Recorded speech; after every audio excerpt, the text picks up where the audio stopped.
Dominant Protector. Credit to the author. 5,171-80. Ang mga pangalan po na nandito ay galing sa mga name generator. Kung meron man pagkakatulad sa mga pangalan ng tao o lugar at pangyayari, ito ay tunay na hindi sinasadya. Pagkatapos lamang mabasa ni Terence ang liham ay saka lamang napagtanto na binibigyan ng Central Teresa ng mukha ng estado. Gaya ng inaasahan sa isang big shot mula sa isang super house. Kahit ang Central ay kinailangang tretuhin siya ng may pag-iingat, at malayong-malayo si Terence sa ganoon. Bukod sa pagpapahayag ng kanyang mga alalahanin, binanggit din ni Teresa ang sitwasyon ng makalangit na Elixir Pavilion sa liham. Kumunat ang noo ni Terence habang binabasa ito, ngunit wala siyang magagawa sa kasalukuyang sitwasyon. Tutal, kahit ang isang matalinong may bahay ay hindi makakapagluto ng walang kanin. Kung walang sapat na mataas na uri ng elixir, ang kanilang negosyo ay unti-unting maaalis ng isang sikat na sekta na may personal na nangangasiwa rito, isang alchemist ng ikapitong realm, si Dimitri. Mula sa simula, 3 buwan lamang ang natira kay Terence para maghanda para sa spirit projection. Ayon kay Nantian Aurora, 3 buwan na lang ang limitasyon ng spirit projection, kaya ang mga high-grade na tabletang inihanda niya ng maaga ay sapat na lamang para sa 3 buwan. Hindi niya inaasahan na dahil sa hindi inaasahang sorpresa ng Star Black Hole, makakatagal siya hanggang ngayon nang walang anumang pinsala. Inaasahan na ang makalangit na Elixir Pavilion ay mapapasama sa isang mahirap na sitwasyon.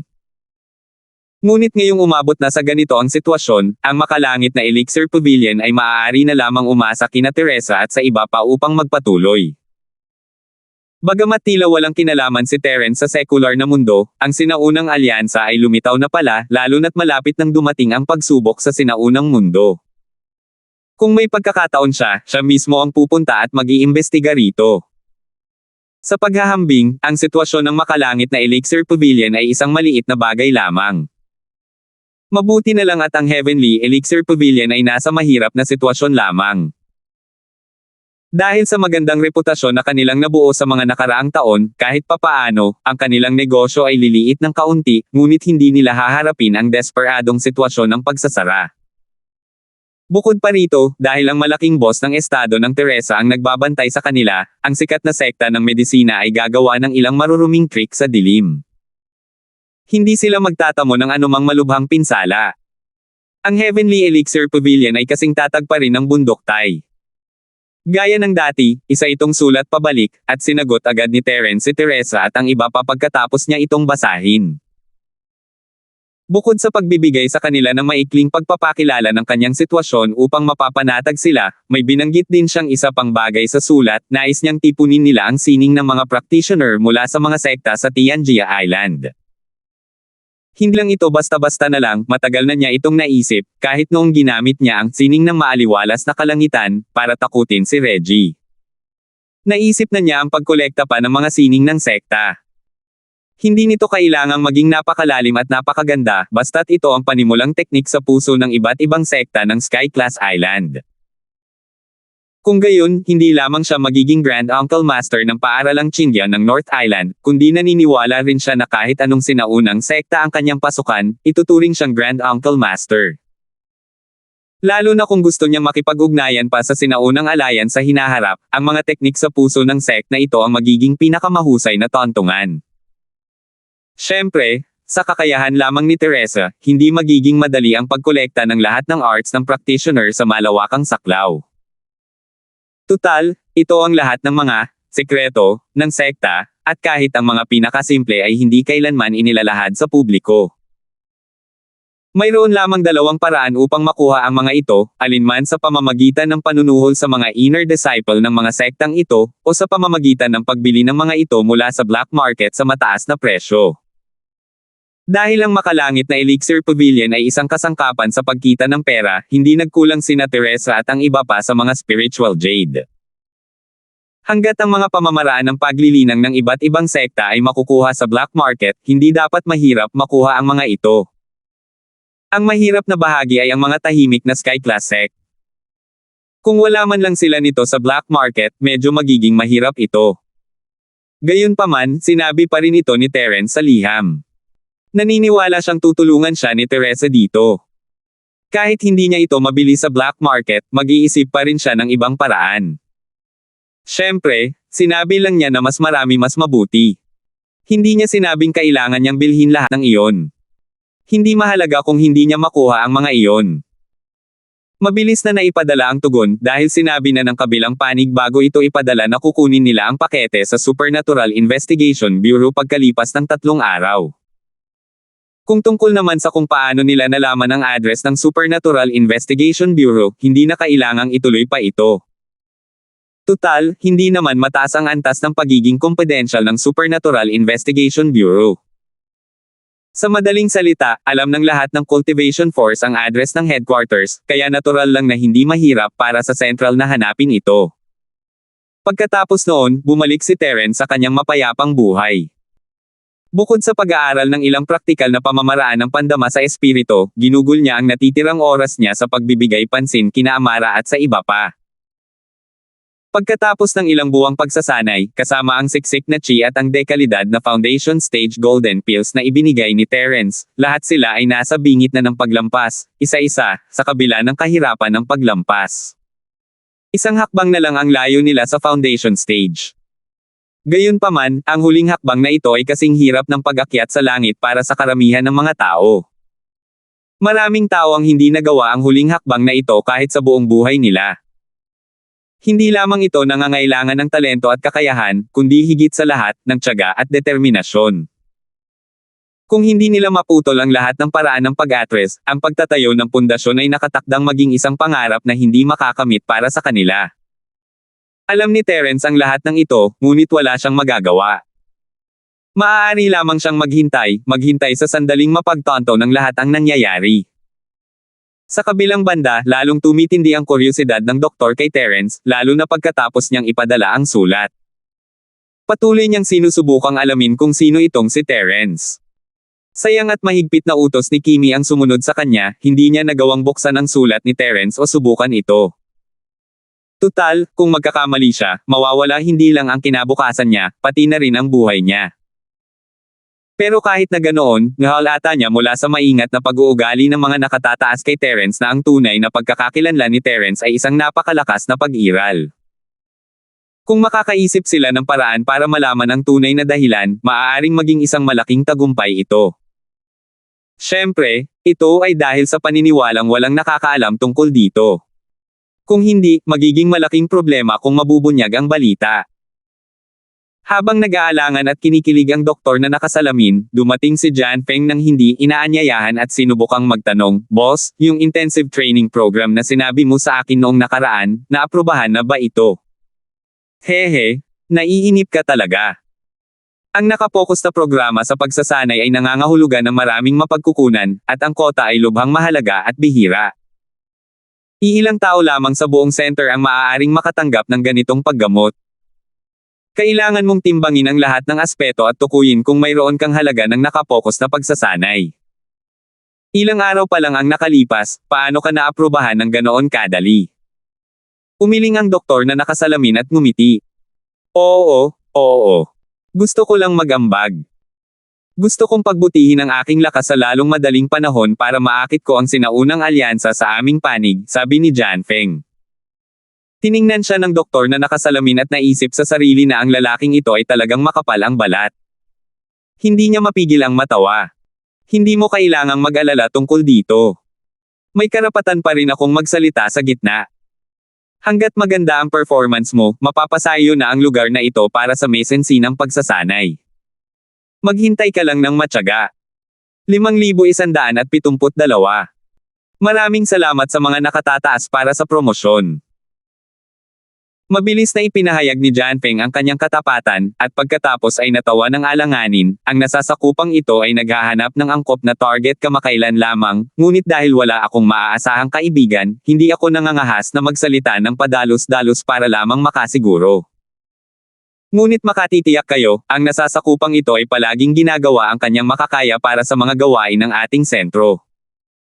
Naniniwala ako na magkakaroon ng mga bagong pag-unlad sa lalong madaling panahon. Para matalo si Woking, ginagawa niya ang lahat para makamit ang isang bagay. Kung hindi lang siya natatakot na may mangyari, baka nakabuo na siya ng maraming downline. Walang dapat ipagmadali. Mas mabuting maging maingat kaysa magsisi. Hindi tayo maaaring maging sakam at padalos-dalos. Same time na babala ng doktor na nakasalamin. Nag-isip siya sandali at biglang nagsalita, gaano ba karami ang alam mo tungkol kay Terence? Si Terence. Natigilan si John Peng at napakamot ng ulo, wala akong masyadong alam tungkol sa kanya. Ang alam ko lang ay siya ang presidente ng samahan ng mga nagtatanim sa sekular na mundo at ang lolo maestro ng paaralan ng Green Cloud sa North Island. Iyon lang. Nakikita ko. Napaisip ng malalim ang doktor na nakasalamin. Ang sinabi ni John Peng ay sa panlabas na anyo lamang. Madaling malaman. Ang dalawang pagkakakilanlang ito ay maaaring gamitin upang takutin ang mga ordinaryong magsasaka, ngunit kalokohan lamang na sabihin na ang buong sentral ay natatakot sa kanila. Maaari kayang may gustong gawin ang aksyon ng mga nakatataas kay Terence. Pinagmasdan ni John Peng ang ekspresyon ni Terence at kasabay nito ay natuwa siya. Galit na galit siya kay Terence, at kung hindi lang dahil sa mga nakatataas na pumihil sa kanya, nakagawa na sana siya ng aksyon. Hindi, huwag mo nang masyadong isipin. Nagtataka lang ako kung sino si Terence. Inutusan tayo ng mga nakatataas na huwag siyang guluhin, kaya huwag mo akong guluhin. Umiling ang doktor. Kung gayon, mag-iisip ako ng paraan para malaman. Nagmamadaling magpasikat si John Peng, kaya agad siyang nagkusa na magtanong. Ikaw, ano ang naiisip mo? Hindi maiwasan ng doktor na nakasalamin na maghinala na si Terence ay mula sa karaniwang mundo. Ano kaya ang matutuklasan ni John Peng, isang lalaki mula sa sinaunang alyansa? Palaging may naiisip na mga ideya ang mga tao. Hanggat susubukan pa natin ng ilang beses, palagi tayong magkakaroon ng mga panalo. Hindi ba't ganoon ang iniisip mo, Panginoon? Nakangising sabi ni John Peng. Pero hindi natin maaaring pakialaman si Terence, nag-aalala pa rin ang doktor na nakasalamin. Oo, hindi natin guguluhin si Terence, pero hindi naman natin sinabing hindi natin maaaring hawakan ang kahit sino sa paligid niya, di ba? Umiling si John Peng at nagmungkahi. Hindi niya alam ang tungkol sa pinagmulan ni Terence, pero dapat may alam sina Amara at ang iba pa. Hanggat napapag-usap niya sila, may makukuha siyang aral mula sa kanila. Gusto mo bang magsimula sa mga taong nakapaligid sa kanya? Interesado rin ang doktor na nakasalamin, ngunit umiling siya at sinabing, hindi iyon makatotohanan. Ang mga taong iyon ay nagsasanay sa teritoryo ng sekta ng Chindian sa Hilagang Isla. Sina Terence at Donovan ay palaging kasama nila, at sa tulong ni Reggie, hindi magiging ganoon kadaling makahanap ng tagumpay mula sa kanila. Isa pa, kung gusto mong gumawa ng hakbang laban sa kanila, kailangan mong daanan si Terence. Walang silbi kung kailangan mo siyang harapin ng direkta. Maaaring hindi ganoon, kinurot ni John Peng ang kanyang baba at ngumisi. Anong ibig mong sabihin? Kumunat ang noo ng doktor na nakasalamin at tumingin sa kanya, hindi alam ang ginagawa niya. Sa normal na sitwasyon, napakahirap talaga para sa atin na makahanap ng pagkakataon. Gayunpaman, matatagalan pa ang trial competition. Kung kikilos tayo ng maayos, maaaring may pagkakataon, sabi ni John Peng, nagkukunwaring malalim ang iniisip. Ang kompetisyon sa paglilitis. Natigilan ang doktor. Tama iyan. Ito ay isang tradisyon ng sinaunang alyansa. Sa tuwing bago ang sinaunang mga pagsubok, magkakaroon ng kompetisyon sa paglilitis. Tanging ang mga disipulong may sapat na lakas lamang ang maaaring lumahok sa sinaunang mga pagsubok. Kung hindi, ay padadala lamang nila ang kanilang sarili sa kamatayan. Bagamat medyo espesyal ang sinaunang mga pagsubok sa pagkakataong ito, hanggat walang aksidente, tiyak na hindi mawawala ang tradisyong ito, paliwanag ni John Peng. Ano naman? Kahit na ang trial competition pa, responsibilidad mo na yan. Ano ang kinalaman nito kina Terence at sa iba pa? Hindi pa rin maintindihan ng doktor. Hindi naman mahirap yan. Dahil lahat sila ay natigil sa mga isla ng transit, hindi rin mahirap pilitin silang sumali sa trial competition. Ngumiti si John Peng nang may kumpiyansa. Pareho lang ito noong huling beses na pinilit niya sina Terence at ang iba pa na sumali sa underwater mining. Kailangan lang niyang gamitin ang parehong trick sa pagkakataong ito. Bukod pa rito, ang sinumang gustong sumali sa pagsusulit ay kailangang pumasa muna sa pagsusulit.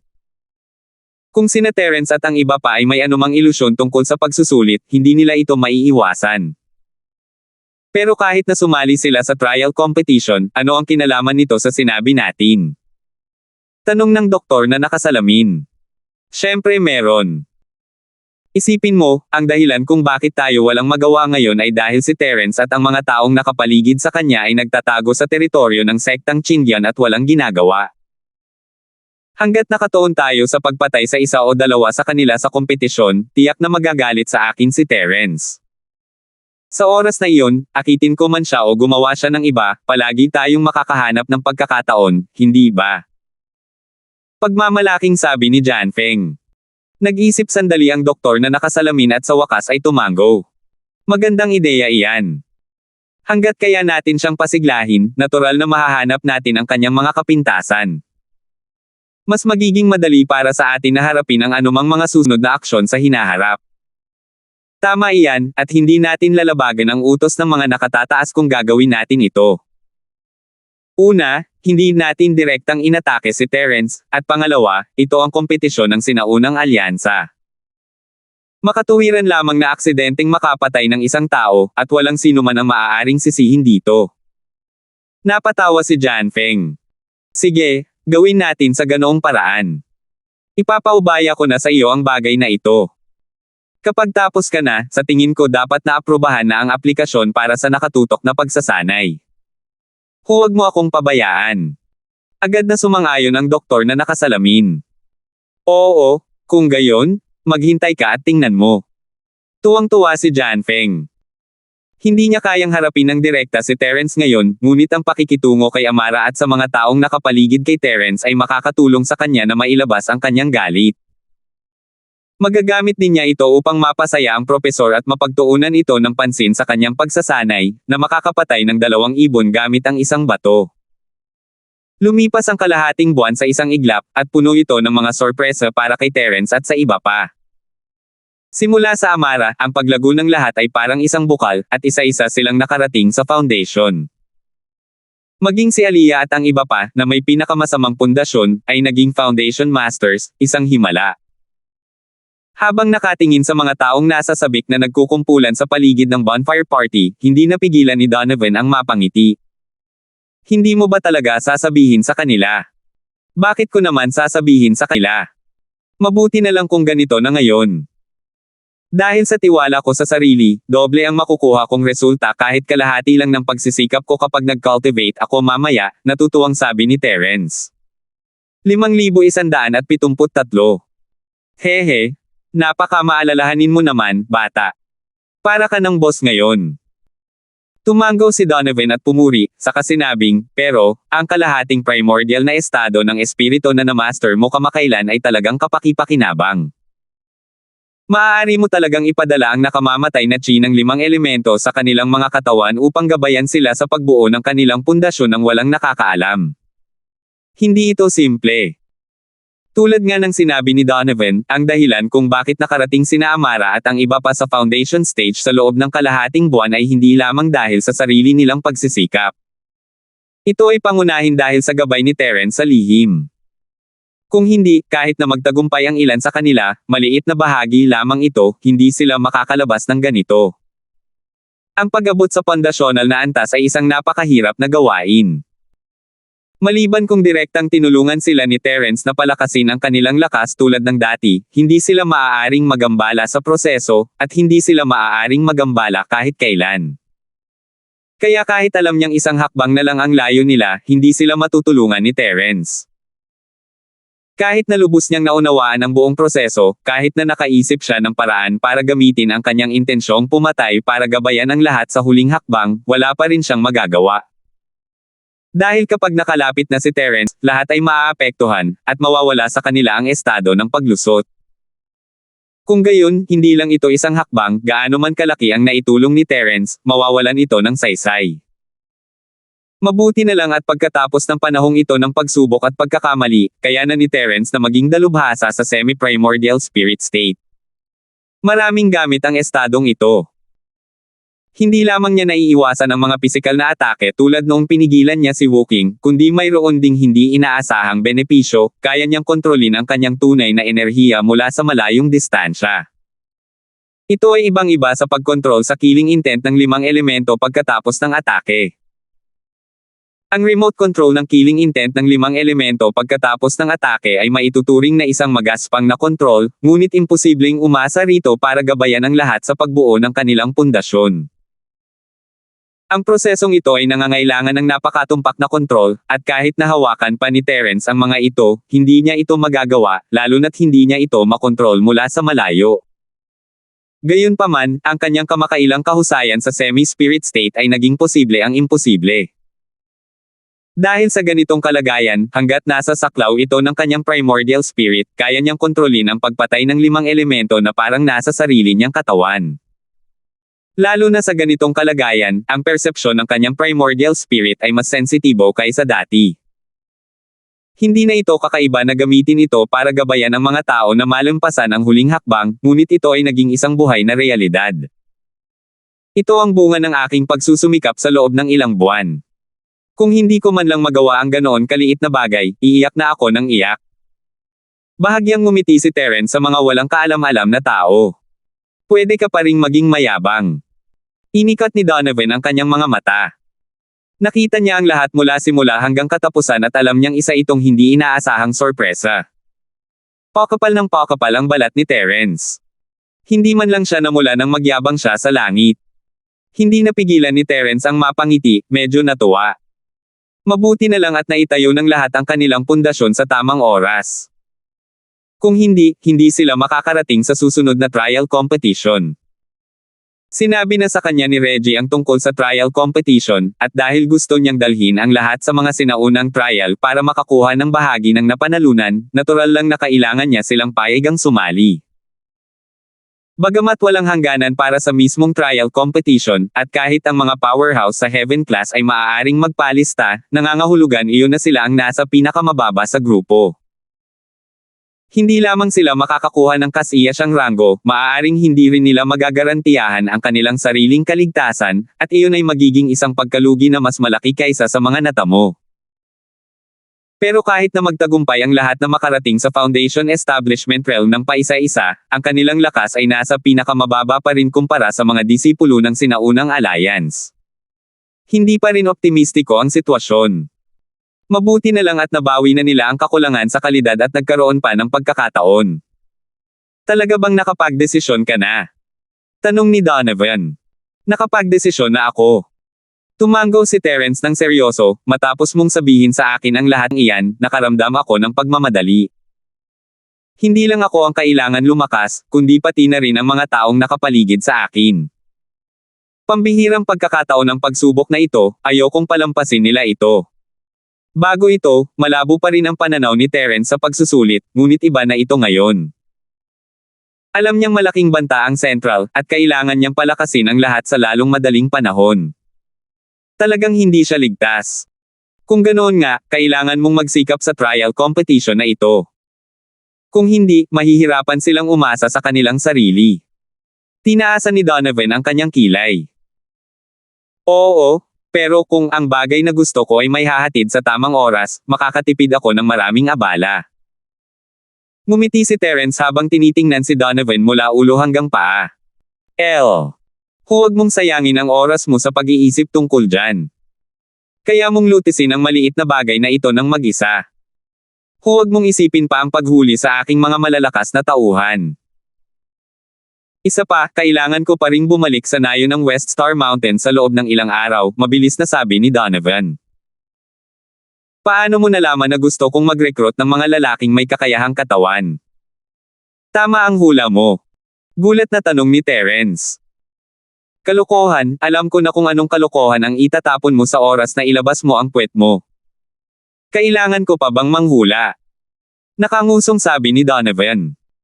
Sa Sky Class Island, sa wakas ay natanggap ni Teresa at ng iba pa ang tugon ni Terence.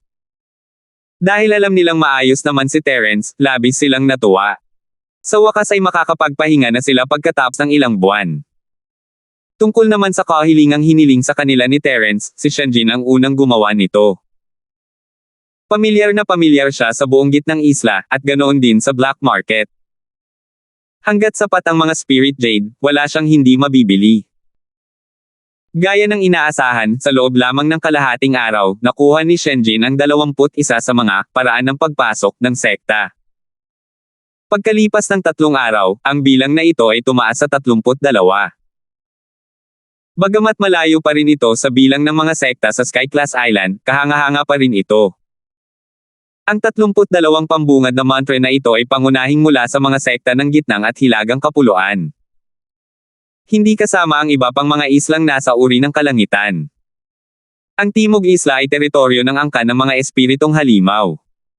Walang anumang pagsasagawa ng mga pamamaraan ng paglilinang ng isip. Ang Kanlurang Isla ay isang piraso ng bakal at malayo sa gitnang isla. Ang panimulang pamamaraan ng paglilinang ng isip ay natural na hindi matatagpuan sa itim na pamilihan ng gitnang isla. Kung tungkol naman sa silangang kontinente, mas lalo pa. Hindi pa kasama rito na ang mga ordinaryong tao ay hindi makakakuha nito. Kahit na mayroon sila nito, wala silang lakas ng loob na ibenta ito sa itim na pamilihan. Tutal, ang pagpigil sa silangang kontinente ay hindi isang maliit na bagay. Ngunit kahit na ganoon, kalahati lamang ito ng lahat ng sekta sa gitnang isla at hilagang isla, malayo pa rin ito sa mainam na bilang ni Terence. Dinobol ni Shenjin ang presyo at sinuhulan ang mga ulong ahas ng black market para mapunta sa mga sekta na tahimik lang.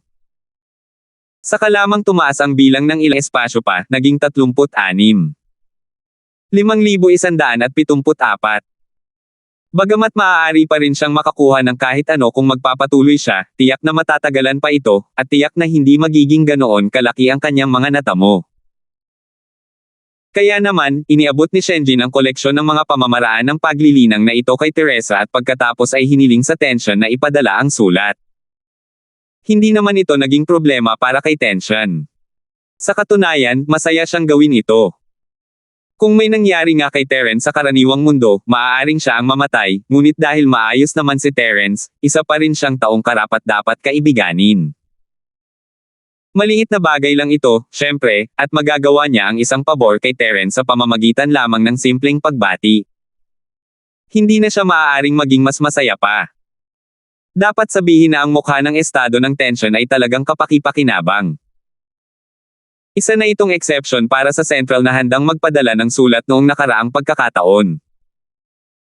Ngayon, dahil sa isang casual na tawag mula sa kanya, hindi nag-atubiling bigyan siya ng berdeng ilaw ni Kimi. Gayunpaman, matapos makita ang makapal na tambak ng mga sulat, hindi pa rin maiwasang magulat siya.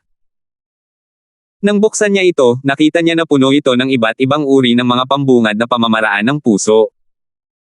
Anong ginagawa niya sa napakaraming basura? Casual na bulong ni Kimi. Ang mga pambungad na pamamaraan ng paglilinang ng puso ng iba't ibang sekta ay walang halaga sa kanyang paningin.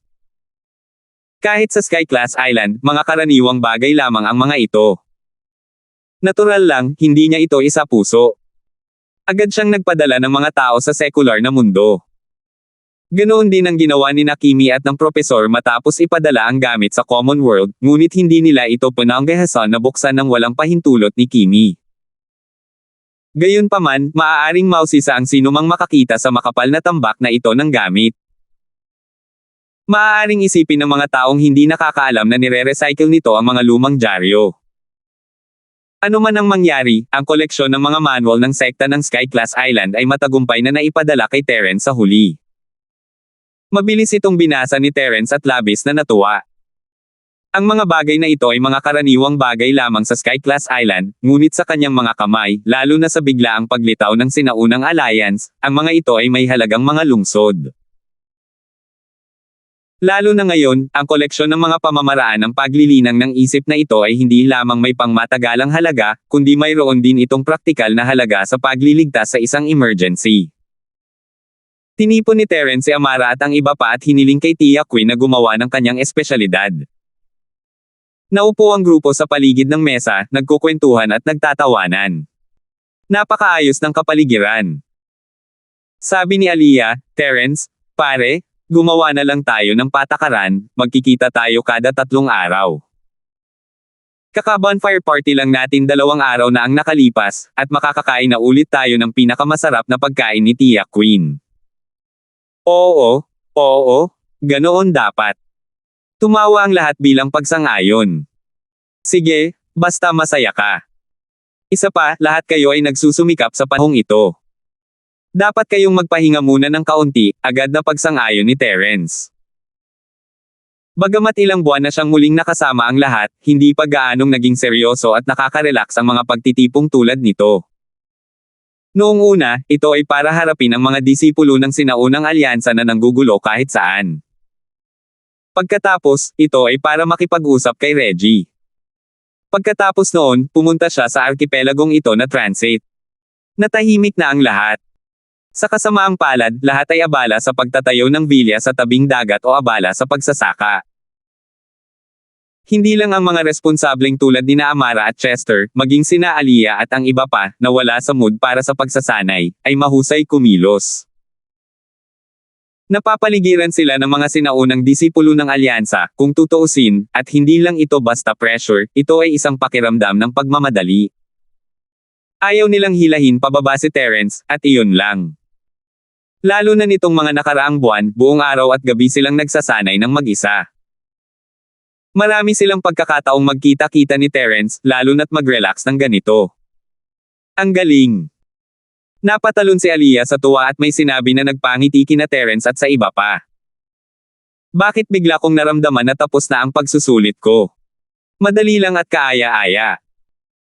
Sa wakas ay nagtagumpay na rin ako sa pagtatayo ng aking pundasyon pagkatapos ng napakahabang pag-iisa.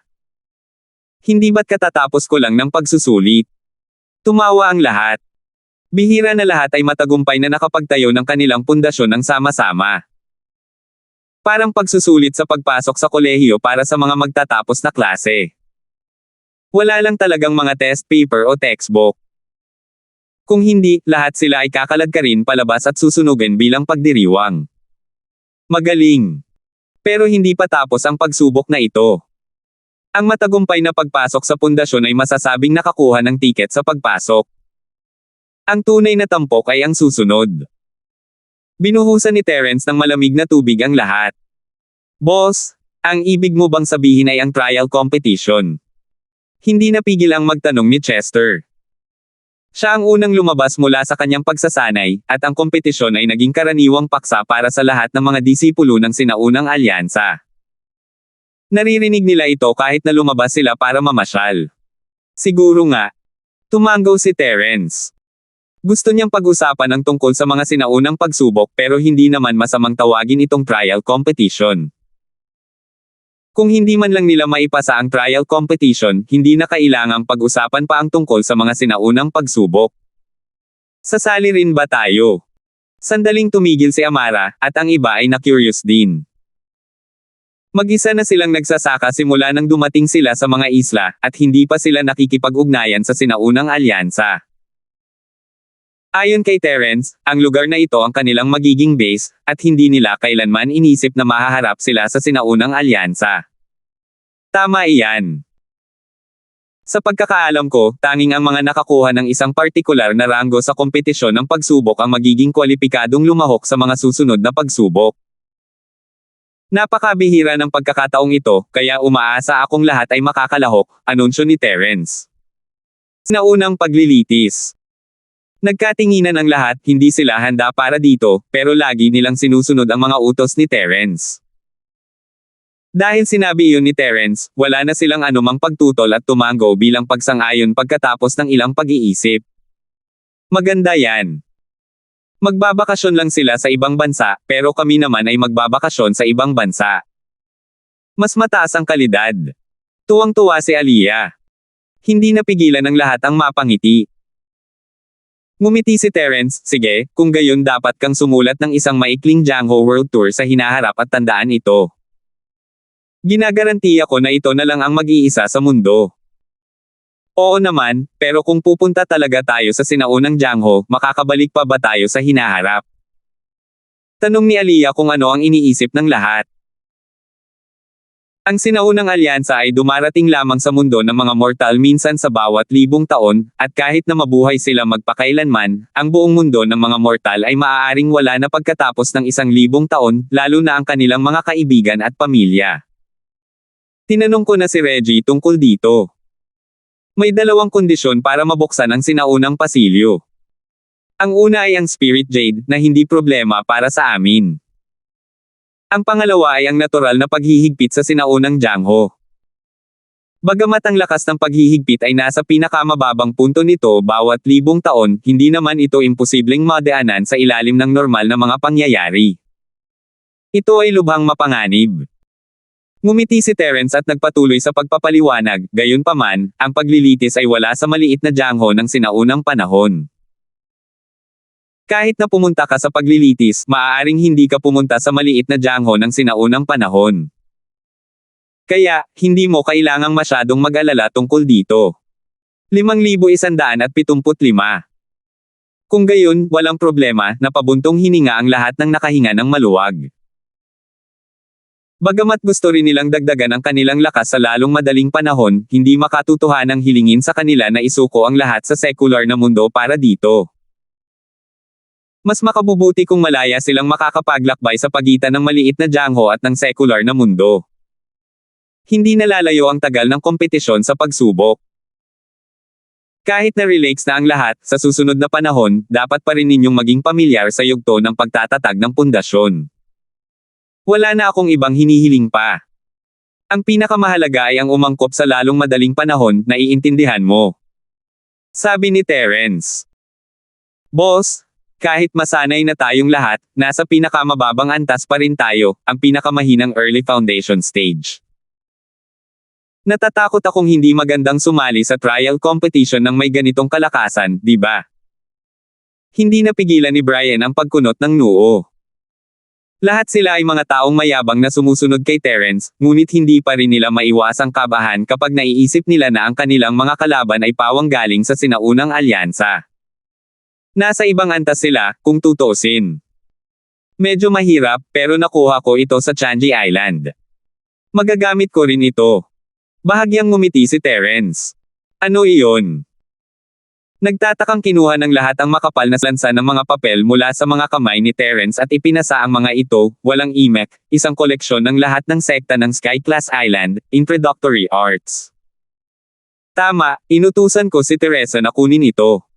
Dahil dito, mas malaki ang tsansa mong makasali sa trial competition. Tumango si Terence. Paano natin gagamitin ang mga bagay na ito? Maaari kayang gusto niyang linangin natin ang mga teknik sa puso na ito. Wala tayong sapat na oras, di ba? Naguguluhan pa rin ang lahat. Bagamat may pagkakataong baguhin ang paraan ng paglilinang pagkatapos ng yugto ng pagtatatag ng pundasyon, hindi ito isang bagay na magagawa sa isang iglap. Gaano man kahusay ang kakayahan ng isang tao, mahirap makamit ang anumang resulta ng walang ilang buwan. Ang mga may ordinaryong kakayahan ay mangangailangan pa nga ng ilang taon ng masusing paglilinang para makamit ang maliit na tagumpay. Ano ang silbi ng ilang araw na ito? Huwag kang magkamali, hindi ko hinihiling na pagsanayan mo ang mga pamamaraan ng paglilinang ng puso, para lang ito sa trial competition. Sasabihin ko sa iyo ng detalyado kung paano ito gagawin pagkatapos kung matapos itong pag-aralan sa susunod na mga araw. Umiling si Terence habang nakangiti.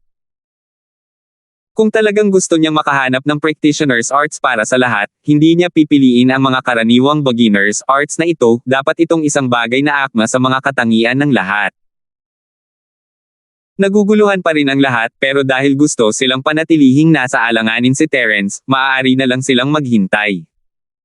Sila naman ang kalahok sa pagsusulit, at kailangan pa rin silang bigyan ni Terence ng payo sa hinaharap.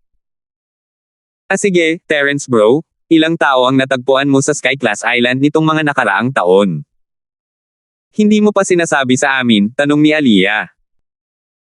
Natuwa ang lahat sa tanong, ikinwento naman ni Terence sa kanila ang mga karanasan niya sa Sky Class Island, pero hindi niya makatutuhanang isa-isahin ang lahat. Kailangan niyang sabihin ang lahat hanggat maaari, at medyo interesado rin sila sa tanong. Ito, hayaan mong bilangin ko. Nag-isip sandali si Terence bago binilang ang kanyang mga daliri. Sina Teresa, Milky, Jenny, Melissa, apat na lang sila ang natitira. Sina Leandro at Randolph na lang ang natitira. Pinagtaksilan tayo ni Leandro dati, at nakalapit lang sa atin si Randolph pagkatapos nating pumunta sa Tianjia Island. Kumusta si Lorilyn? Tanong ni Aliyah, nanlalaki ang mga mata. Hindi ako sigurado tungkol dyan. Bumantong hininga si Terence.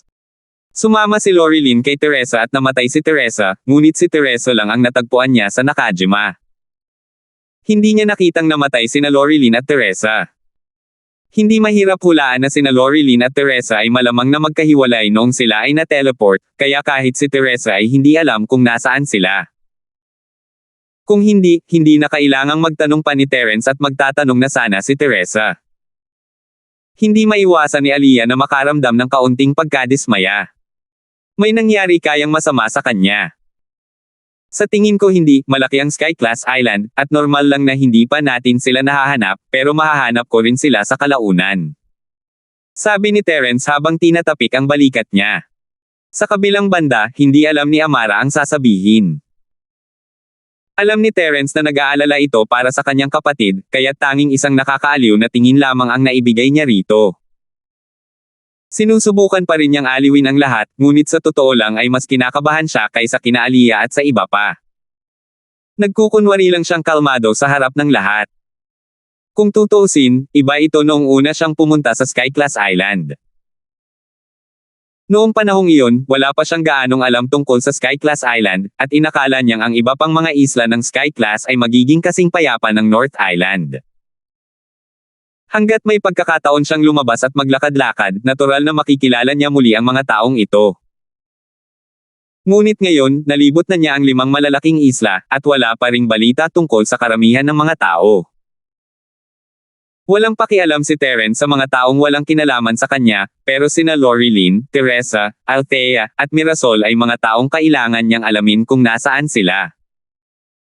Hindi siya maaaring maging panatag hanggat wala siyang naririnig mula sa kanila.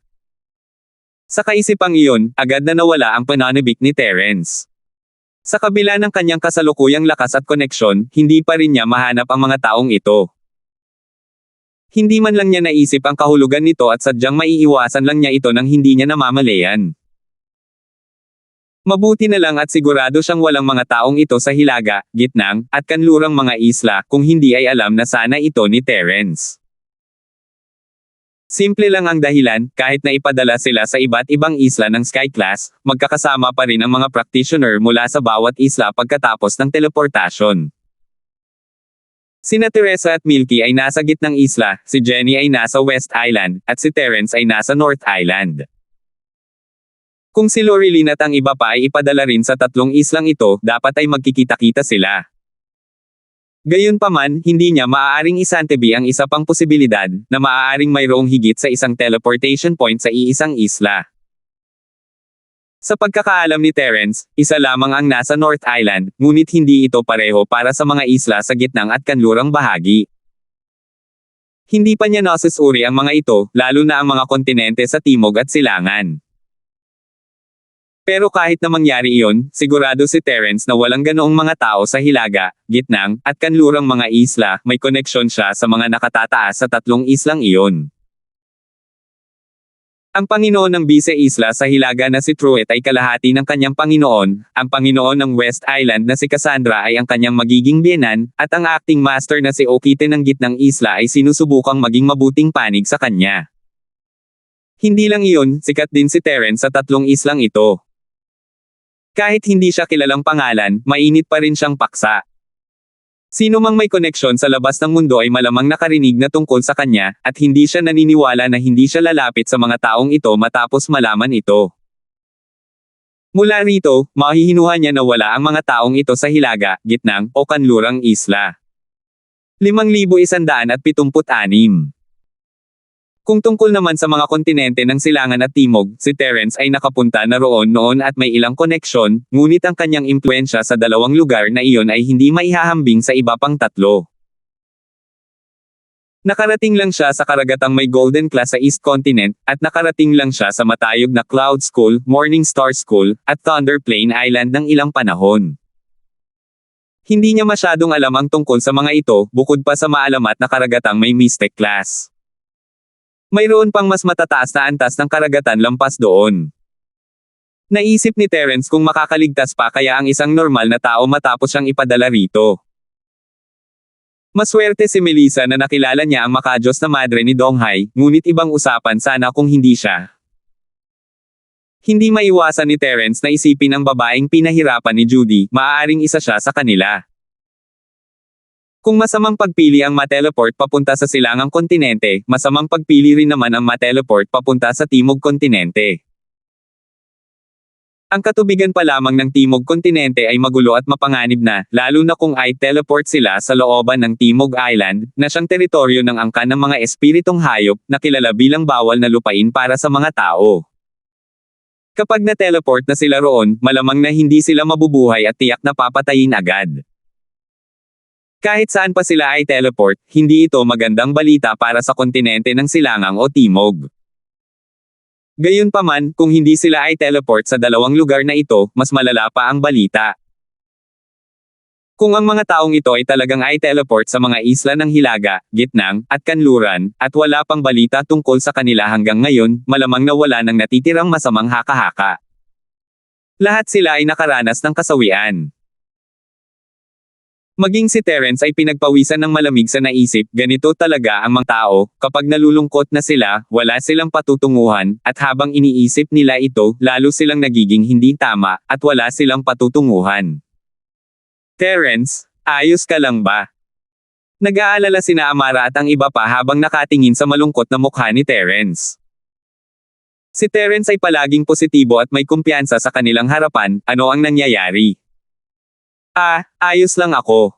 Medyo na-distract lang ako. Mabilis na tumawa ng matipid si Terence. Talaga. Medyo nag-aalala pa rin ang lahat. Totoo. Tumanggaw si Terence. Hindi niya ipinahalatang sabihin sa kanila ang totoo. Tutal, hula lang naman ang lahat bago niya makuha ang totoong impormasyon. Ayaw niyang mag-alala ang lahat ng walang dahilan. Dahil sa pangyayaring iyon, halos naapektuhan ang lahat. Ang dating masayang pagtitipon ay natapos ng mabilis, at sina Amara at ang iba pa ay nagpahinga. Gayunpaman, pinigilan ni Donovan si Terence. Gusto mong tumakas pagkatapos kumain. Sa tingin mo ba restaurant ito? Maghugas ka na ng pinggan. Nakangising sabi ni Donovan. Og. Tiningnan ni Terence ang mga walang laman na plato at hindi niya alam kung dapat ba siyang tumawa o umiyak. Nakasimangot ang lahat, ngunit hindi tumitigil ang kanilang mga bibig sa pagdila sa mga plato. Anong ginagawa mo? Naghuhugas siya ng pinggan. Pinipilit pa rin siya ni Donovan mula sa likuran, pero bigla niyang sinabi, wala kang dapat ipag-alala. Hindi pa sila mamamatay. Agad na naunawaan ni Terence na sinusubukan siyang aliwin ng matanda. Ngumiti siya ng mapait, tatanggapin ko ang iyong pag-aliw, ngunit alam ko ang bagay na ito. Hindi ito gaanong optimistiko. Alam mo ba ang ginagawa mo? Ano ang alam mo? Tumawa si Donovan. Wala pa akong nababasang balita tungkol sa kanila, pero 3 taon na ako sa Skyclass Island, at nakagawa na ako ng pangalan para sa aking sarili. May mga bagay na hindi ko makumpirma, pero kahit papaano ay makakagawa ako ng ilang conclusion. Bumantong hininga si Terence. Kailangan niyang pilitin ang isang ngiti sa harap ng mga taong tulad ni Amara, ngunit hindi niya kailangang gawin iyon sa harap ng matandang Lin. Ang sa iyo ay isang hinuha, ngunit ang sa akin ay isang panghuhula. Alin sa tingin mo ang mas tumpak? Tanong ni Donovan ng may interes. Panghuhuli. Anong panghuhula? Kumurap si Terence. Hindi ka nga pala marunong manghula. Napaka-ignorant mo talaga, naiinis na sabi ni Donovan. Hindi ba't ang panghuhula ay isang pamahiin ng mga feudal na tao? Paano ka maniniwala sa mga ganoong bagay? Hindi napigil ang magtanong si Terence. Sino ang nagsabi sa iyo na ang panghuhula ay dapat na isang feudal na pamahiin? Tinatawag mo bang feudal na pamahiin ang isang bagay na hindi mo alam? Bata, hindi mababa ang antas mo, hindi ka ba pwedeng maging parang bata? Sumimangot si Donovan at nagpaliwanag, makinig ka, ang panghuhula ay isang napaka-misteryoso at sinaunang sikretong pamamaraan. Bagamat mahirap sabihin na 100% itong tumpak sa bawat pagkakataon, kung ito ay ginagawa ng isang eksperto, ang kredibilidad ay napakataas. Sinaunang sikretong kasanayan. Totoo ba ito? Puno ng gulat ang mukha ni Terence, isang bagay na kasing misteryoso ng panghuhula ay isang bagay na hindi umiiral sa paningin ng mga normal na tao. Kahit siya ay inakala na isa lamang itong panlilinlang na ginagamit upang lokohin ang mga matatanda, ngunit totoo ba ang mga sinabi ni Donovan? Tandaan, huwag kang padalos-dalos sa mga conclusion tungkol sa isang bagay na hindi mo pa nakikita ng sarili mong mga mata. Masasabi ko sa iyo ng malinaw na umiiral ang panghuhula, ngunit ang bilang ng mga master na tunay na nakapag-master ng sinaunang lihim na pamamaraan na ito sa mundong ito ay mabibilang gamit ang daliri, seryosong sabi ni Donovan. Oo, tatandaan ko yan. Seryosong tumango si Terence at nagtanong, pero ano ang kinalaman nito kina Lorilyn at sa iba pa? Ibig mo bang sabihin ay may ekspertong nakahula ng kanilang kapalaran? Tama iyan. Base sa resulta ng panghuhula, wala sa panganib ang kanilang buhay, kaya makakaasa kayo. Tumango si Donovan. Mabuti iyan, mabuti iyan. Sa wakas ay nakahinga ng maluwag si Terence, ngunit manghang-mangha pa rin siya, saan ka nakakita ng eksperto sa panghuhula? Bakit hindi mo ako ipakilala sa kanya at hayaan mong palawakin ko ang aking kaalaman? Ikaw. Kailangan mong bigyang pansin ang swerte para makakilala ng isang eksperto. Ngayong hindi pa dumarating ang pagkakataon, maghintay ka na lang. Pakunwering sagot ni Donovan. Nakilala na siya ni Terence noon. Naniwala na sa kanya si Terence, pero nagsimula siyang bumulong ulit. Anong pagkakataon? Hindi mo lang ginawa to para asarin ako, di ba? Nasa iyo kung maniniwala ka.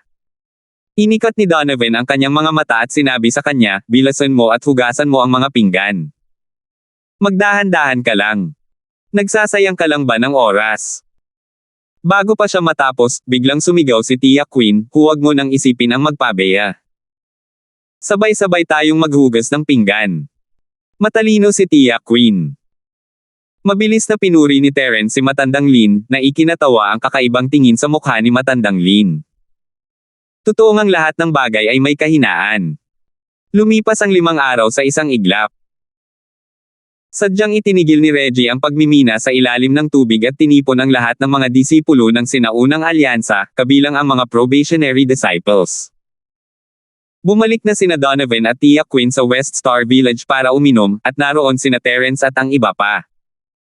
Mga kababayan, napakabilis lumipas ng panahon. 10 buwan na ang nakalipas mula nang magsimula tayong magsanay sa sekular na mundo. Nangangahulugan din ito na 2 buwan na lang ang natitira bago magsimula ang Primordial Trial. Ayon sa tradisyon ng Primordial Alliance, oras na para simulan ang trial competition, anunsyo ni Reggie sa lahat. 5,177.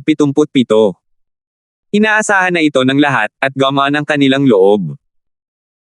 Kinuskos nila ang kanilang mga kamao at pinunasan ang kanilang mga palad, sabik na subukan ito.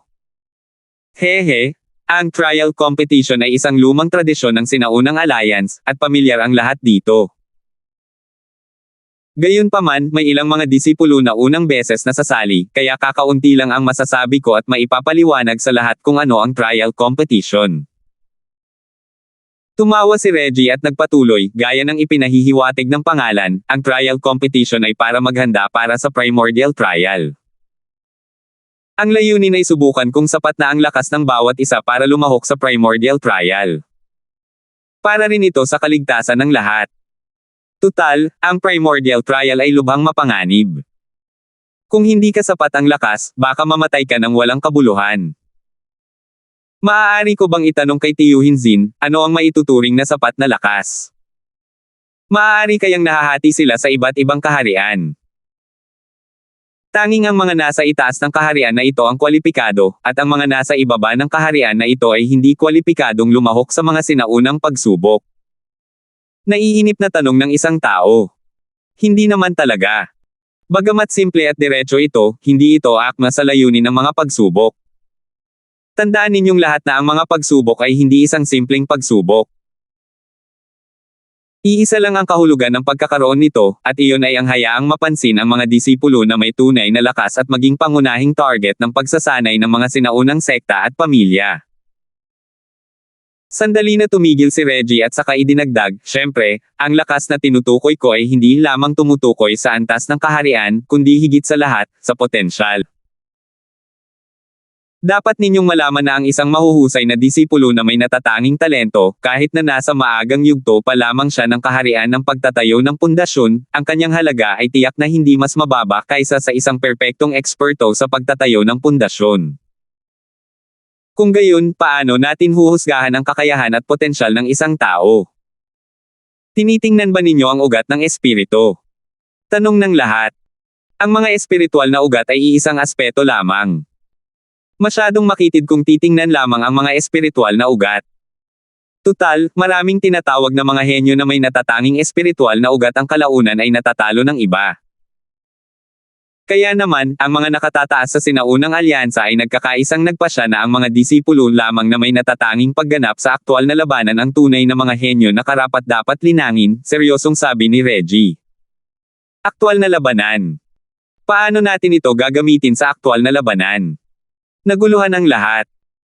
Bagamat mayroong trial competition bago ang bawat sinaunang pagsubok, iba-iba ang nilalaman ng bawat trial competition. Noong una, mayroong kakaibang kompetisyon, ngunit ang mga kamakailan ay pawang iba't ibang anyo ng kompetisyon. May mga panloob na kompetisyon ng iba't ibang sekta, at mayroon ding mga kompetisyon ng pangkat sa pagitan ng mga sekta. Iba-iba ang format sa bawat pagkakataon.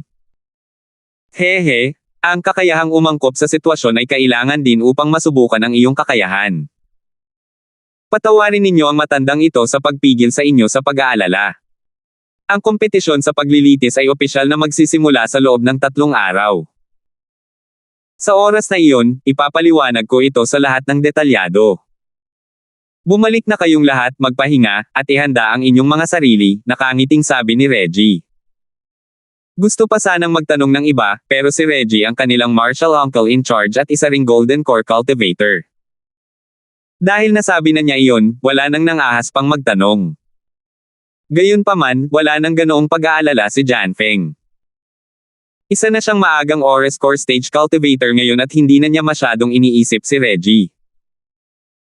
Agad niyang sinabi sa kakaibang tono, napakaganda ng mga salita ni Marshall Uncle Zin, pero sino ang nakakaalam kung palihim mo itong sasabihin sa sarili mong mga tao ng maaga? Natatakot ako na hindi iyon patas sa lahat, di ba? Bumubulong na ang lahat sa kanilang mga puso. Matapos ang kanyang pang-uudyok, nagbago ang kanilang mga ekspresyon. Maaaring pag-usapan ang lahat ng iba pa, ngunit nag-aalala pa rin sila tungkol sa sekta ng Berdeng Ulap. Maganda ang imahe ni Reggie noon pa man, ngunit walang maniniwala na siya ay makatarungan at walang pag-iimbot. Kahit papaano, makapagbibigay siya ng ilang impormasyon sa mga panloob na disipulo ng sekta ng Berdeng Ulap ng maaga. Tila hindi naman ito malaking bagay, ngunit ang isa ay handang-handa, habang ang isa naman ay nabigla. Pagdating sa mismong trial competition, malamang na ibang-iba ang kanilang pagganap. Kahit na ito ay pangarap lamang ng mga tao, ngunit sa ganitong uri ng malaking kompetisyon at pagsusulit, ang anumang maliit na kawalan ng katarungan ay lalong lalala. Kahit sino ay makakaramdam na sila ang magiging biktima, at sa kalaunan, ang emosyon ng grupo ay mapupukaw, at mawawalan pa ng kontrol. Janfeng, naghihinala ka ba na hindi ako patas? Nagdilim ang ekspresyon ni Reggie. Hindi ako maglalakas loob, pero sa tingin ko mas makabubuting maging mas bukas at tapat tungkol sa mga bagay tulad ng kompetisyon sa paglilitis, para hindi tayo pagdudahan ng mga tao sa ating likuran. Ginagawa ko ito para sa iyong ikabubuti, tiyuhin Zin ng digmaan. Ano sa palagay mo? Casual na sabi ni Janfeng. Oo, tama si Kuya Janfeng. Sabay-sabay na tugon ng lahat. Hindi naglakas loob si Reggie na pigilan ang kasabikan ng mga tao. Malamig siyang sumangot na may pangit na ekspresyon. Napakagaling, tama ka. Sayang at hindi ko pa rin masabi sa iyo ang mga detalye ng kompetisyon dahil kahit ako ay hindi pa rin alam ito. Sa ngayon, ako pa lang ang nagtakda ng tono. Tungkol naman sa partikular na kompetisyon, pinag-uusapan pa rin ito ng mga nakatataas sa sinaunang alliance.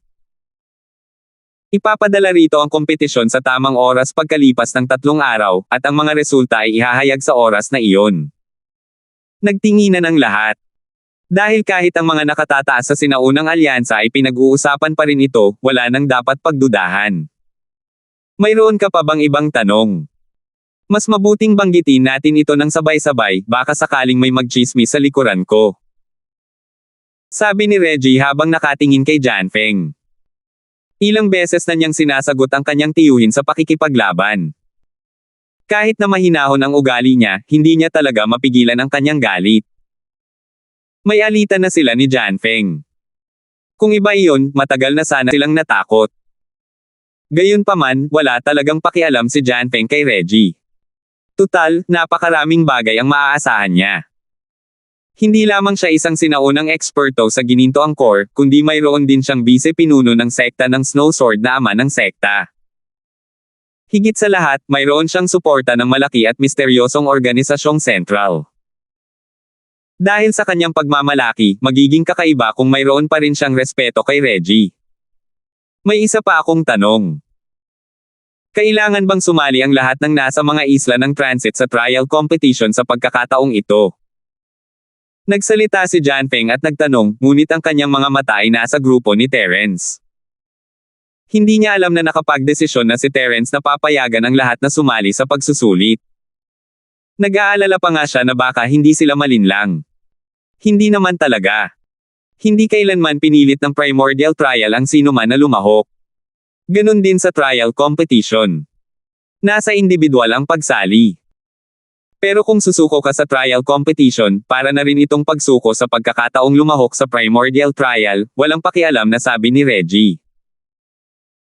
Hindi nakakagulat ang sagot, ngunit naging dahilan ito para pumangit ang mukha ni Janfeng.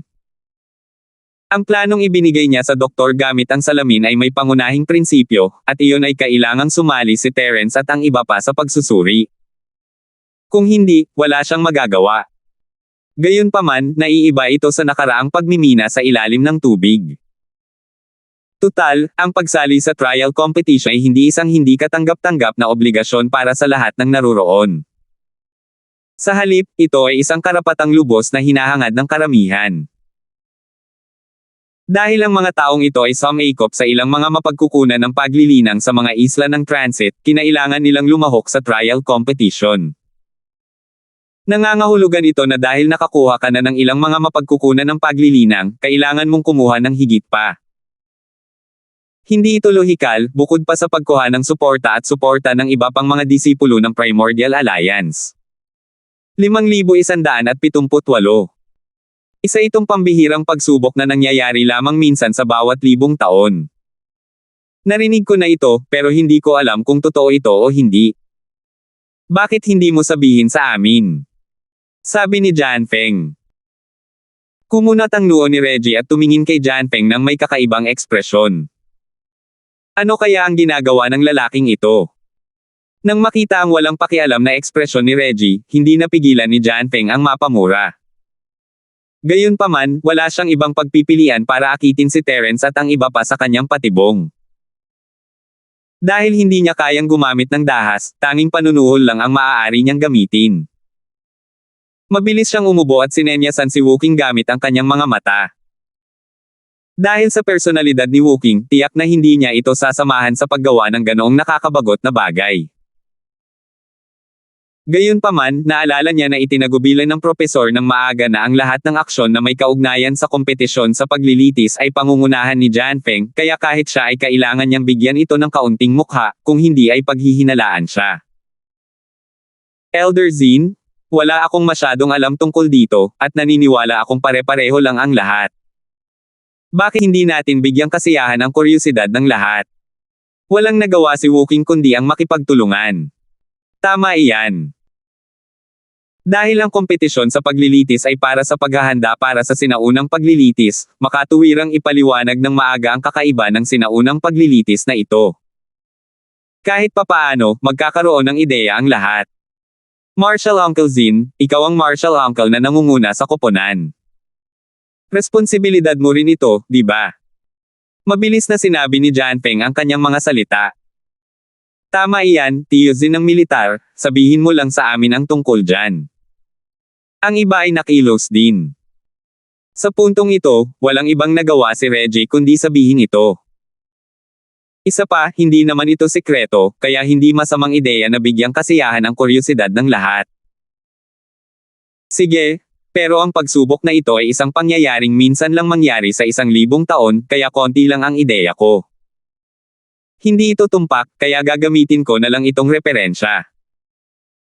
Nag-isip sandali si Reggie bago sinabing, anumang lugar na maaaring piliin bilang trial ground ay tiyak na magkakaroon ng maraming kayamanan sa langit. Ang trial ground na ito ay magkakaroon ng higit pa sa ibang lugar, ngunit kasabay nito, ang mga spirit beast ng The Guardian at iba't ibang mapanganib na salik ay darami rin. Dapat handa ang lahat para dito. Tumango ang lahat at mabilis na nagtanong, ano ang mga espesyal na benepisyo ng trial ground na ito? Marshal Uncle Zin, pakisabi naman sa akin ng detalyado. Sa pagkakaalam ng matandang Panginoong ito, ang pinakanakakapukaw pansing lugar sa pagsubok na ito ay ang ilog na tinatawag na ilog ng espiritu.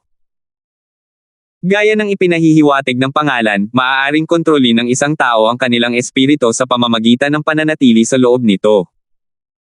Naniniwala akong hindi na kailangang magpaliwanag pa ang matandang Panginoong ito tungkol sa benepisyong ito, sabi ni Reggie. Ilog ng espiritong sense. Nagliwanag ang mga mata ng lahat. Ang sinaunang alyansa ay palaging nagbibigay ng malaking kahalagahan sa paglinang ng kamalayan, at kakaunti lamang ang mga lugar sa buong sinaunang Jiangho na maaaring malinang ang kamalayan. Bukod dito, ang bawat isa sa kanila ay kontrolado ng 4 na dakilang sekta at pamilya. Bukod sa kanilang mga pangunahing disipulo, wala nang ibang makakapangarap na makalapit. Hindi nila inaasahan na magkakaroon ng ilog ng kamalayan sa lugar na ito ng pagsubok. Isa nga itong lugar na minsan lamang lumitaw sa loob ng 1,000 taon. Hindi lang ang mga tao, maging si Terence ay nasa sabik. Dati ay hindi niya masyadong iniisip ang espiritu, ngunit ngayon ay ibang-iba na ang kanyang mentalidad. Hindi lang dahil isa siyang kaluluwa, kundi dahil napagtanto niya ang kahalagahan nito. Kung sasabihin ng isa na ang kanyang pisikal na lakas ang hardware, kung gayon ang kanyang primordial soul cultivation ang software. Ang dalawa ay nagpupuno sa isa't isa at napakahalaga. Hindi gaanong mahalaga noong mababa pa ang kanyang antas ng cultivation, ngunit sa kanyang kasalukuyang antas, malapit na siyang makarating sa Magnate Realm. Kung ang kanyang primordial soul cultivation ay magpapatuloy na maging mahina, katumbas ito ng pagkawala ng isa sa kanyang mga binti. Paano siya makakalakad? Sa pagkakataong ito, ang espiritu ng Yuan ni Terence ay ibinalik sa secular na mundo. Bihira na siyang magulat na makuha niya ang bituing itim na uling mula kay Linlin. Hindi niya inakalang magkakaroon ng ilog ng kamalayan sa mga sinaunang pagsubok. Isa itong magandang pagkakataon na dumating sa kanyang pintuan. Dati, gusto lang niyang tuklasin ang sinaunang mundo ng pakikipaglaban. Ngayong narinig niya ang mga salita ni Reggie, agad na nag-alab ang kanyang puso sa matinding pagmamahal. Hindi lang iyon. Ayon sa alamat, ang Spirit Sense River ay hindi lamang kayang pinuhin ang Spirit Sense, kundi mayroon din itong walang kapantay na kayamanang nakabaon sa loob. Bamantong hininga si Reggie. Mahalagang kayamanan. Anong kayamanan? Agad na napukaw ang gana ng lahat. Hindi alam ng matandang Panginoon na ito. Kung interesado ka, subukan mo mismo pagdating natin doon, nakangiting sabi ni Reggie. Sige. Dahil sinasabi ng mga alamat na ito ay isang mahimalang bagay, tiyak na isa itong walang kapantay na kayamanan. Sa oras na iyon, gagamit ang bawat isa ng kani-kanilang paraan para sakupin ito.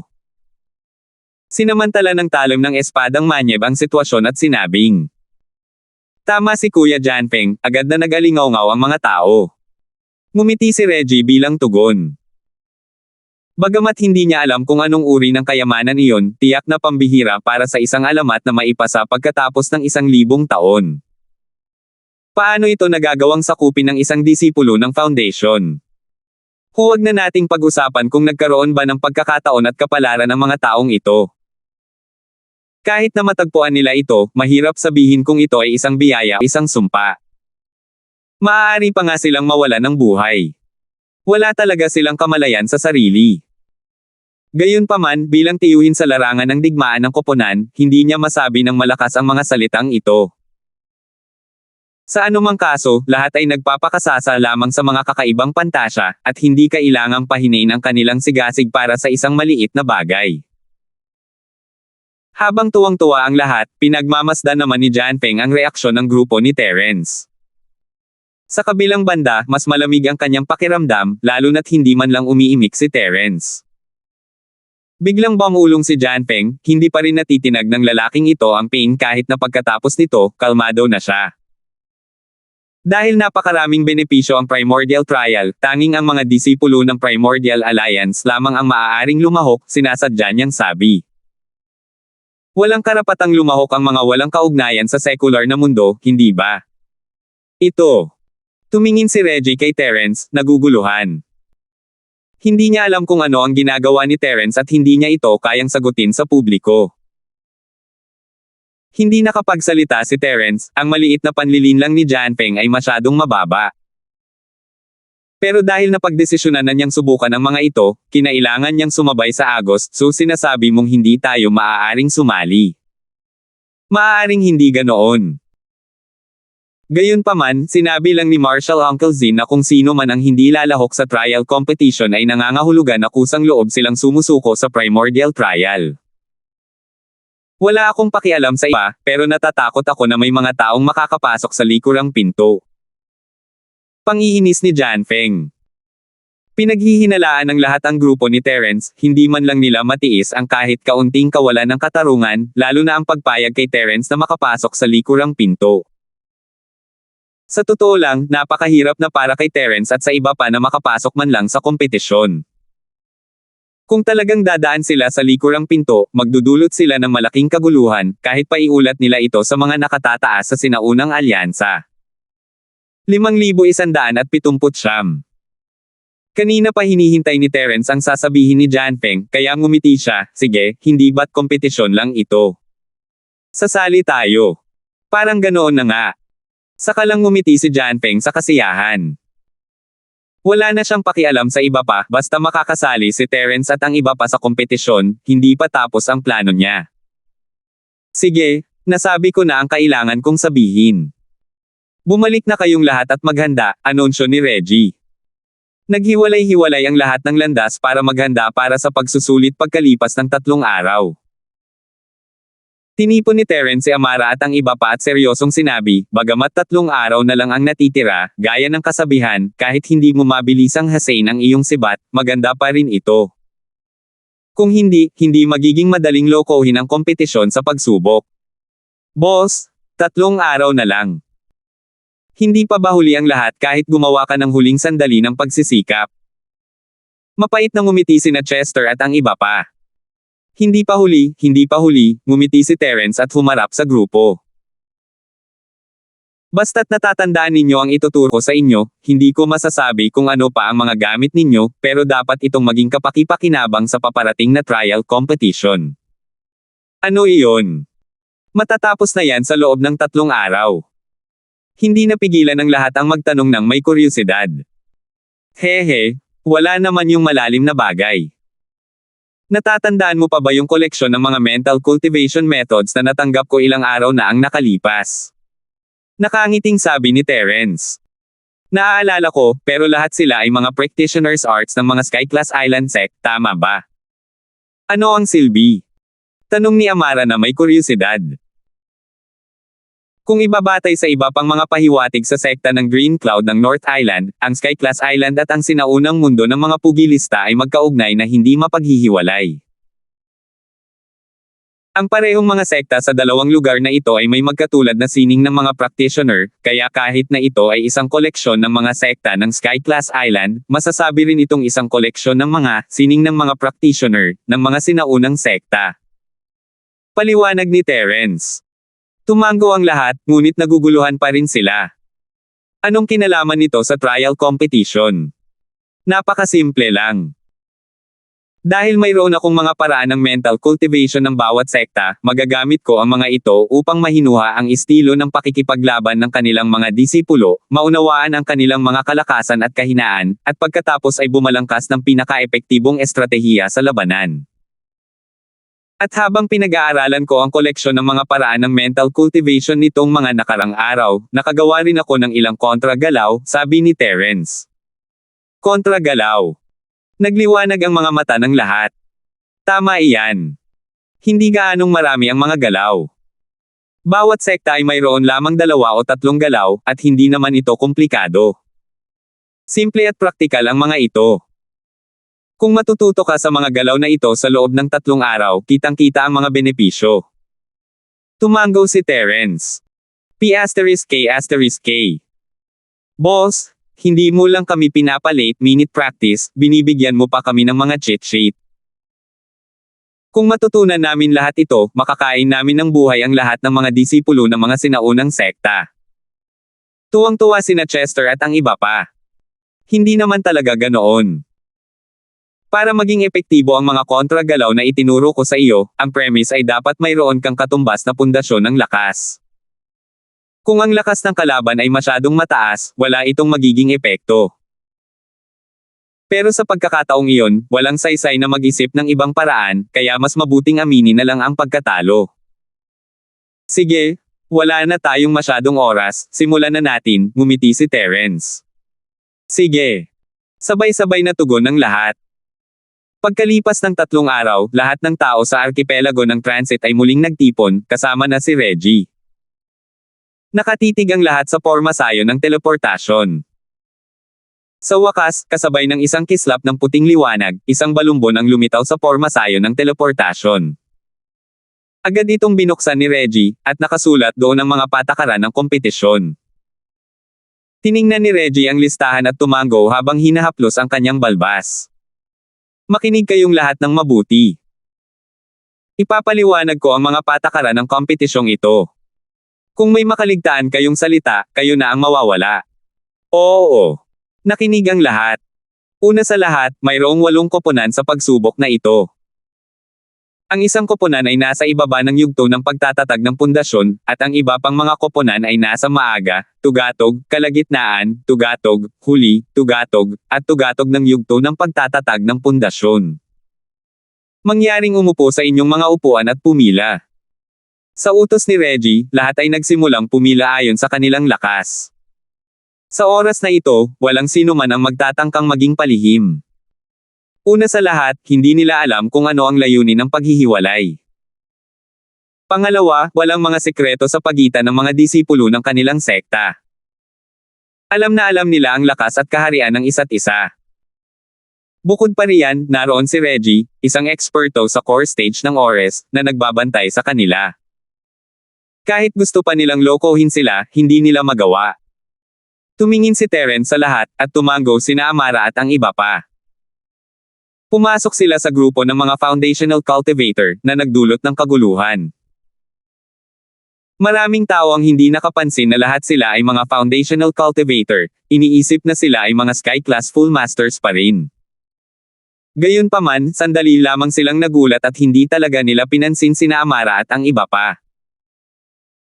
Tutal, kahit na umabot ang mga taong ito sa yugto ng pagtatatag ng pundasyon, sila pa rin ang pinakamahinang eksperto sa pagtatatag ng pundasyon. Hindi sila magiging banta sa mga disipulo ng sinaunang alyansa. Kung tungkol naman kay Terence mismo, siya ang lolo amang ama ng sekta ng Chindian sa North Island, ngunit ang katayuang iyon ay kapakipakinabang lamang sa harap ng mga taong tulad ni Reggie. Hindi yun kinilala ng sinaunang alyansa, at binibigyan na nila ng mukha ang sekta ng Chindian sa pamamagitan ng pagkilala sa kanya bilang isang miyembro. Kung gusto niyang lumahok sa pagsusulit, kailangan niyang pumasa sa pagsusulit tulad ng lahat. Hindi alintana ni Terence at pumasok sa grupo ng mga Foundation Paragon. Walang sino man sa ilalim ng Golden Core Stage ang kanyang katapat, kahit ano pa man iyon. May isang exception, gayunpaman, ang nanunuyang si Janfeng. Sinusunod niya ang mga utos ng propesor at hindi ipinakita ang kanyang lakas, at isa pa rin siyang Foundation Paragon sa panlabas na anyo. Hindi niya maiwasang makaramdam ng kaunting awa kung hindi dahil sa mga utos mula sa itaas, papatayin na sana niya si Terence para ipaghiganti ang kanyang kahihiyan.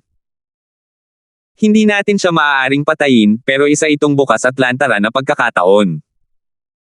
Maaari nating gamitin ang pagkakataong ito para bugbugin siya para mailabas ang ating galit. Kahit ang mga nakatataas ay walang masabi, naisip ni Jianfeng sa sarili. Sa isang kisap mata, pumila na ang lahat, 2 tao na lang ang natira sa labas. Ang isa ay si Reggie, at ang isa naman ay si Woking. Bagamat hindi siya ang martial uncle master na nangunguna sa team, isa pa rin siyang kilalang Golden Core stage expert, kaya walang saysay na sumali sa trial competition. Sige, i-aanunsyo ko na ngayon ang mga patakaran ng kompetisyong ito. Napakasimple lang. Ang bawat koponan ay bubunot ng loto para maglaban-laban. Ang isang round ay tatagal ng 10 magkakasunod na araw, at magkakaroon ng 5 round sa kabuuan. Hanggat nanalo ka ng 3 sa mga ito, automatiko kang kwalipikado para sa trial, anunsyo ni Reggie. Napakadaling intindihin ang patakarang ito. Dahil isa itong labanan sa pagitan ng mga eksperto na may parehong antas, kung ang isang tao ay maaaring manalo ng 3 sa 5 laban, nangangahulugan ito na ang lakas ng isang tao ay higit sa karaniwan at karapat-dapat na pangalagaan ng sinaunang alyansa. 5,180. Sa kabilang banda, kung ang isang tao ay hindi man lang manalo ng 3 rounds, gaano man kataas ang kanyang espiritual na ugat, wala itong saysay. Minsan nga'y nalilibing ang mga henyo, ngunit kung ang isang tao ay hindi man lang manalo ng 3 sa 5 rounds sa isang labanan na kasing level, ang isang tao ay magiging isang basura, at walang saysay ang magsalita pa. Matapos obserbahan ang reaksyon ng lahat, nagpatuloy si Reggie, syempre, ang panuntunang ito ay para lamang sa karamihan ng mga ordinaryong disipulo. Para sa mga mahuhusay na disipulo na may pambihirang lakas, may isa pang mas simpleng opsyon bukod sa pinakamahusay sa 5 laban sa parehong antas, at iyon ay ang hamonin ng mga nasa mas mataas na antas. Hamon sa iba't ibang antas. Nagulat ang lahat. Ito ay isang bagay na hindi maisip para sa mga ordinaryong disipulo, ngunit kasabay nito, ito rin ang tatak ng isang henyong disipulo. Ang mga kayang humamon sa iba't ibang antas ay hindi mga simpleng karakter, kaya natural lamang na ituring silang mga henyong disipulo. Tama iyan. Maaari mong hamonin ang alinman sa mga grupong may mas mataas na ranggo. Walang limitasyon sa kung ilang beses mo silang maaaring hamonin, at hindi ka maaaring tanggihan ng kabilang partido.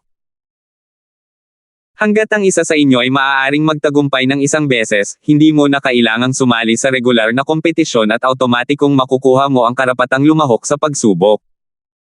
Tumango si Reggie. Nagbago ang ekspresyon ng lahat nang marinig nila ito. May espesyal na tuntunin bukod pa sa mga karaniwang tuntunin. Ang trial competition na ito ay itinuturing na napakamaalalahanin, na nagpapakita kung gaano kahalaga ang ibinigay dito ng mga nakatataas sa Primordial Alliance. Dahil din dito kaya kinailangan nilang gawin ang kanilang makakaya upang gumanap ng mahusay.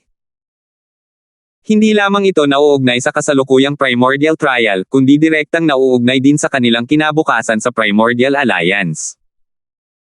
Maaari ko bang itanong, Marshal Tito Zin, ano ang mangyayari kung hindi mo kayang hamonin ang mga nasa mas mataas na antas, at hindi ka maaaring manalo ng 3 sa 5 sa regular na kompetisyon? Hindi maiwasan ng lahat ang mag-alala. Ibig sabihin, wala silang karapatang lumahok sa paglilitis. Pagkatapos ng karanasang ito sa secular na mundo, direkta silang ay teleport pabalik sa sinaunang mundo ng pakikipaglaban. Siyempre, kahit na manalo ang mga prospective disciples na nirecruit ng iba't ibang sekta ng 3 sa 5 laban, dapat silang magtagumpay sa pagpasok sa Foundation Establishment Realm bago magsimula ang sinaunang paglilitis. Kung hindi, automatiko silang matatanggal sa listahan at hindi maituturing na miyembro ng sinaunang alliance. Natural lang, wala silang karapatang lumahok sa sinaunang paglilitis, paliwanag ni Reggie. Nang marinig ito, nagkatinginan ang lahat. Ayon sa mga salita ni Reggie, mahigit kalahati ng mga tao ang mawawala. Dati, Kahit na ang mga sinaunang paglilitis ay may paligsahan sa paglilitis, at sa tuwing may mga taong natatanggal, ito ay formalidad lamang, na tinatanggal ang ilang taong nasa pinakamababa para mabuo ang bilang. Hindi pa kailanman nagkaroon ng naunang paglilitis sa kalahati ng mga tao. Tutal, ang paligsahan sa paglilitis na ito ay pambungad lamang ng mga sinaunang paglilitis, hindi ang sinaunang engranding kompetisyon.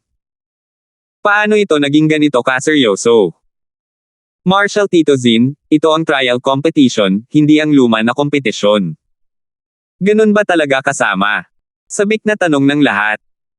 Hindi ito normal, pero ang paglilitis na ito ay isang pangyayaring minsan lang mangyari sa 1,000 taon. Mas mapanganib ito kaysa dati. Nararapat lamang na gawing mas mahigpit ang kompetisyon sa paglilitis. Responsibilidad mo ito para sa iyong kaligtasan, seryosong sabi ni Reggie. Pero kung para talaga sa kaligtasan, ayos lang na palayain kaming mas malalakas na disipulo. Hindi na kailangang gawing komplikado, di ba? Ang taong nagsalita ay isang disipulo na nasa huling yugto ng pagtatatag ng foundation. Ang iba pang mga disipulo ng sinaunang alliance, na mas makapangyarihan, ay sunod-sunod na umalingaw-ngaw sa kanya. Lahat sila ay napuno ng matuwid na galit. Sa kasalukuyang tuntunin na 3 panalo sa 5 laban-laban sa mga kapantay nila, ang pinakamalaking biktima ay walang iba kundi sila. Ang mga disipulo ng huling yugto ng pagkakatatag ng pundasyon o mas mataas pa ay dapat may karapatang lumahok sa primordial trial. Gayunpaman, kapag lumabas ang panuntunang ito, kahit isang grupo sa kanila ay aalisin.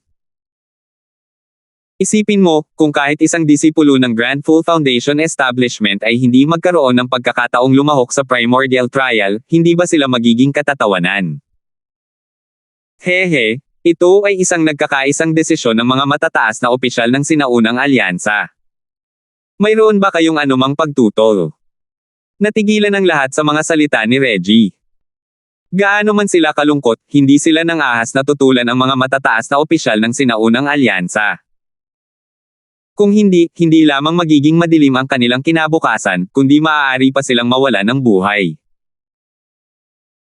Bukod pa rito, kahit hindi naman masama ang kanilang lakas, ang mga talagang hindi nasisiyahan sa panuntunang ito ay ang mga disipulo lamang na nasa pinakamababang antas ng parehong antas.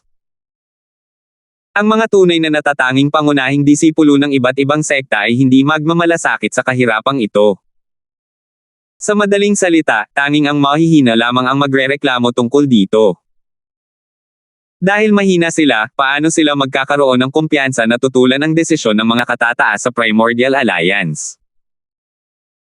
Kung si Hawking iyon, malamang ay sumengot na lang siya ng malamig sa harap ng mga reklamo ng mga taong ito at hindi na sana nag-abalang magpaliwanag pa. Gayunpaman, si Reggie ay mas tapat at tapat. Nang makitang hindi pa rin nasisiyahan ang mga tao, pinag-isipan niya ito at nagpasyang magpaliwanag ng kaunti. Nasabi ko na ang layunin ng trial competition na ito ay ang pumili ng mga disipulo na may parehong lakas at potensyal. Ang mga patakaran ng kompetisyon ay hindi masyadong mahigpit. Kung talagang natutugunan mo ang mga kondisyon, hindi magiging mahirap para sa iyo na makuha ang mga kwalifikasyon para sa pagsubok.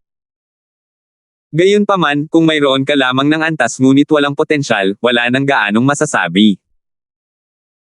Sa halip na pumunta sa mga sinaunang pagsubok upang hadlangan ang ibang mga disipulo na may mas maraming potensyal, mas mainam na bumalik sa sinaunang mundo ng Marshal ng maaga. Sabi ni Reggie. Hindi gaanong kaaya-ayang pakinggan ang mga salitang ito, ngunit may katuturan ang mga ito.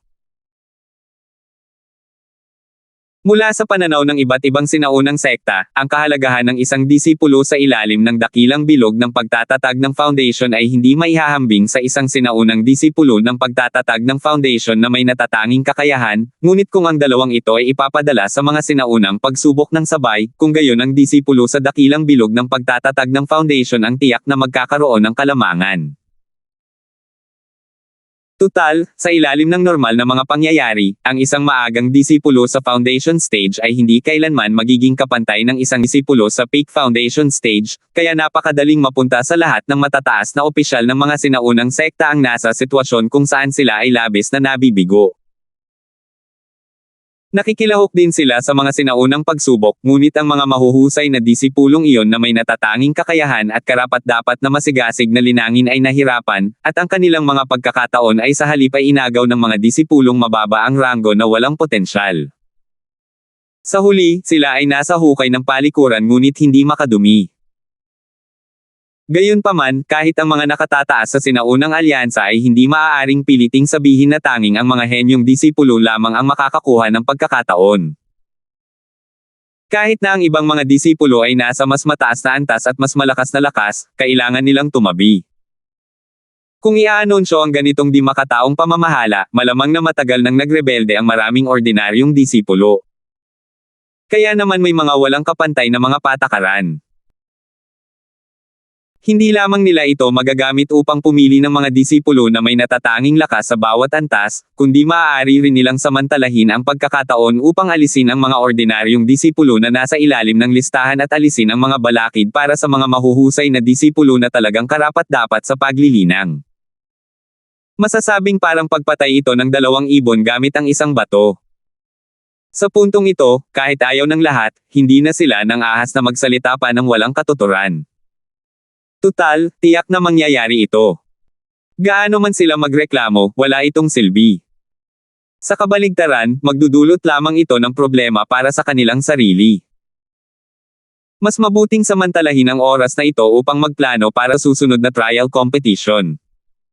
Sige, inanunsyo na ang mga patakaran.